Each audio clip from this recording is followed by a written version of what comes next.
Go. Hello, friends. We're gonna address. Keep going. Hello, friends. We're gonna address the knees today, front knee and rear knee, and I'm gonna make sure that you get the fundamentals of how to create maximum force with those knees. All the while, you have a good guard. You have a good sound defense in place. Okay. So traditional stance. Everybody at this point should know the stances. Front foot, toes pointing forward, the elbows are in, and I'm gonna be covering the rear knee first, okay? The rear knee. So that waving we were talking about from your fighting stance can give you a little bit of a rhythm or a tempo that you can utilize to throw that knee. Okay, so when you do that knee, I want you to think that you're gonna be throwing it in a straight line, okay? In a straight line, and as you do that, you're gonna be extending the hips, okay? And as you do that, you're gonna be using your arms, all integrated at the same time. So, just to give you a quick reference from here, my hands are, I have a high guard here. I'm gonna be throwing the knee straight, and as I throw the knee straight, I'm gonna bring my hands towards the knee, and then I'm gonna bring the knee back. The action of the hands is I can either be holding a head with one arm, a shoulder with one arm, both hands on the head, okay, or both hands on the shoulders, or one arm holding an arm and the other hand holding the shoulder. There are multiple variations depending on where your opponent is. But as a rule of thumb, I want you to think about driving and bringing the leg back. I'm going to show you the profile, okay, so you understand what I'm talking about as far as the hip extension. When I'm here and I'm going to throw the knee, I want my hips extending as I throw the knee, okay? The other thing, if you notice, I'm pointing with the toes down here. I want to kind of create that tension in the muscles. So when I throw that knee, everything is contracted and tight in place, okay?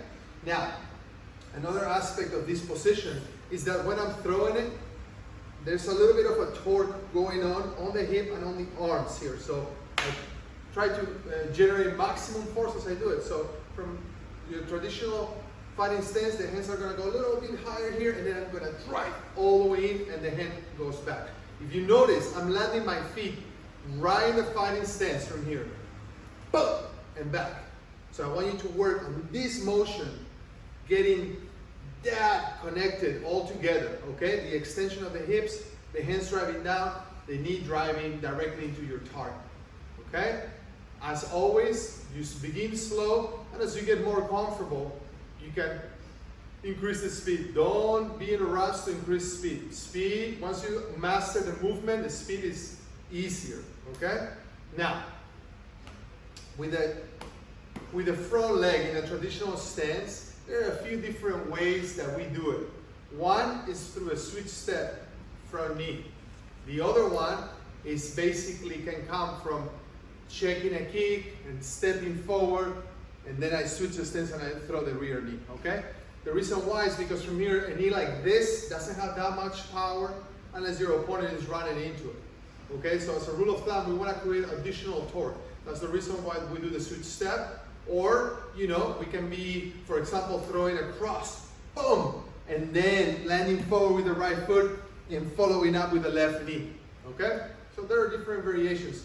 I'm going to show you the simplest one because the switch step in itself, I need to cover in a different video to make sure you fully understand it. So what I'm going to do from here, since you already should know how to throw across, from your fighting stance, you're going to throw straight right hand, okay? And then as you bring it back, you're going to step forward with your right foot, and then you're going to be throwing a left knee. And then you're going to step back and step back. So orthodox stance, cross, bring the hand back, step forward with your right foot, throw your left knee, land back with your left foot, land back with your right foot. If you notice, I end up exactly where I was at the beginning. One more time, straight right hand, step forward right foot, throw that left knee, back and back. The essence of that knee is the same as in the right side. The toes are pointing down on the striking knee. I'm extending my hips. I'm driving my hands down towards the knee because I'm supposed to be holding our arms, shoulder, or head of my imaginary opponent, okay? So that's for orthodox stances, your knees.